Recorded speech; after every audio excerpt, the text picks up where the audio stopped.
Große Freude beim Team der Ostseequelle. Der Campingplatz bei Wismar hat den ADAC Camping Award 2023 in der Kategorie Camping Booking gewonnen. Darüber freuen wir uns sehr. Das ist eine tolle Auszeichnung. Es wurden 4 Unternehmen in Europa ausgezeichnet und wir sind das einzige deutsche Unternehmen, was dabei ist.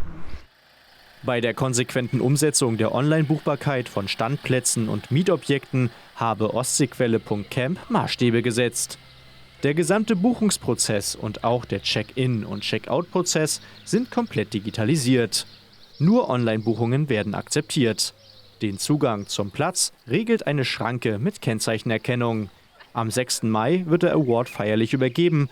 Wismar TV wird berichten.